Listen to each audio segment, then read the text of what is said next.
Good morning. This is Doreen with ThoughtStorm Journal. I want to talk a little bit today about your vibration and how eating meat affects that. There is a prevailing belief system in the New Age spiritual community that eating meat lowers your vibration. They claim that the denseness and heaviness of meat brings your frequency down, and since the animal must be killed for your consumption, anyone who eats meat is literally consuming death or the violent energy of that animal's death. But since the very cells that make up our body are made of animal protein, I seriously call this theory into question. Your loving creator, whatever you call your loving creator, does not want you to be malnourished. The spiritual objective is self-love, and it's not ultimately loving to self to not take care of yourself all the way down to your cellular level.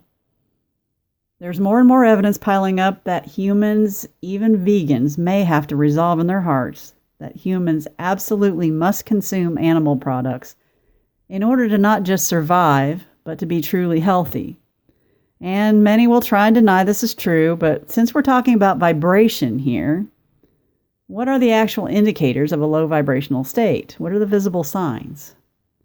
If you're in a state of constantly criticizing, judging, a feeling of separateness from your fellow humans, a state of anger and or fear, tiredness, or feeling of being unwell, frequent infections, other health problems, accidents and misfortunes, if anything like this is happening to you, you are operating in a low vibrational state.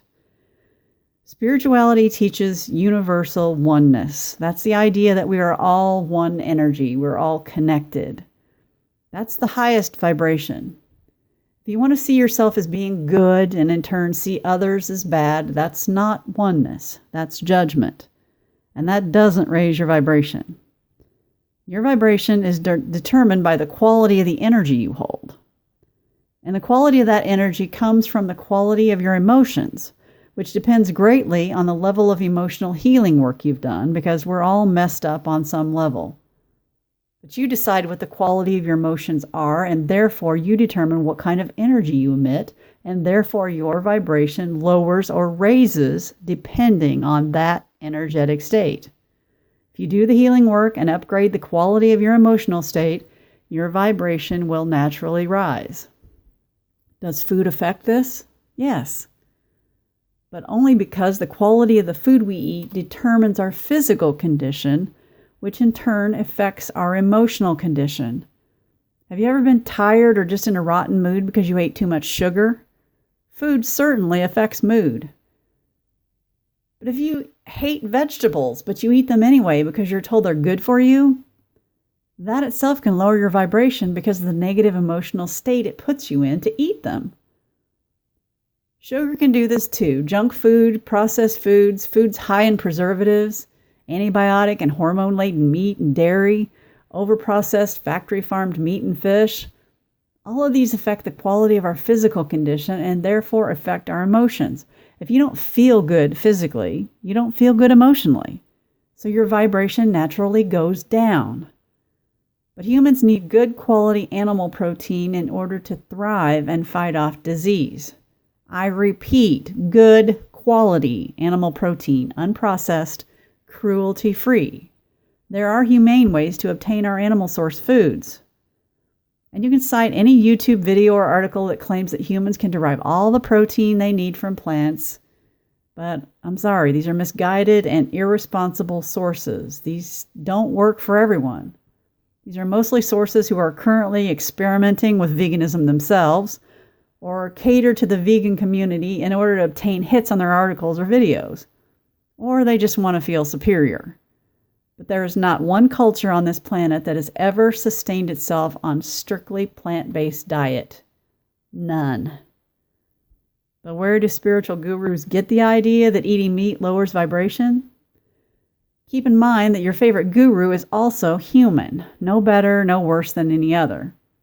And they are, like other humans, susceptible to personal human perceptions based on their own experiences and personal flaws.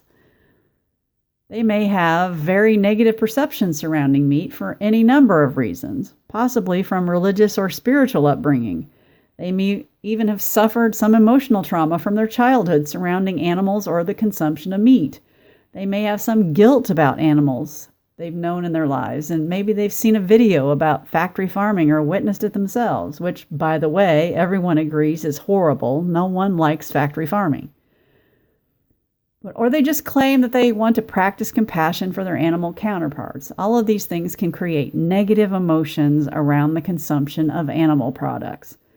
And if you have negative emotions surrounding animal consumption, or you feel like the killing and eating of animals for your own sustenance is quote unquote consuming death, then guess what? Your vibration goes down because of those negative emotions. But here's the thing.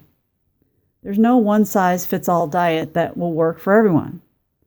Some people actually feel better and enjoy better health when they consume animal products, and they accept this for what it is. No one loves death. Death makes us painfully aware of our own mortality, and it's never more clear than when we witness a death. So I get it, but many people associate the consumption of animal products to good health, sustenance, strength, vitality, and it actually has positive connotations for them. So therefore, they have a high vibration. Native Americans, Australian Aborigines, and other indigenous cultures around the world practice gratitude for the animals they hunted and consumed. They thanked the animal for giving up its life so that they might live, and they honored the creature by not wasting any part of it. By doing all this, they transmuted the energy of the death of a fellow animal into life energy and sustenance for those still living. And all the while, they understood that they would die someday, and their bodies would go into the ground and become sustenance for the trees and plants and other creatures. If they were buried under a tree, that tree would feed off their remains. It's the cycle of life.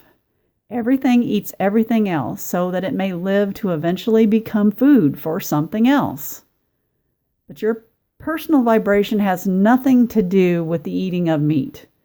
Your vibrational frequency is created by the energy you generate, created by the emotions you hold. So the secret to raising your vibration is to improve your emotional state. And judging others for what they need to eat in order to thrive when it doesn't match your beliefs and perceptions is not a high vibrational state. The idea of vibration is simple. If you're feeling good and positive, you have a high vibration. If you feel sick, tired, angry, frustrated, fearful, or if you feel the need to judge or to be superior to others, I promise you your vibration is low. Applying your own set of rules to what constitutes spirituality and what doesn't is the same thing as creating a cult. It's a slippery slope, and it's not spiritual at all. It is low vibrational behavior. Your capacity for compassion for living things should always start with compassion for yourself.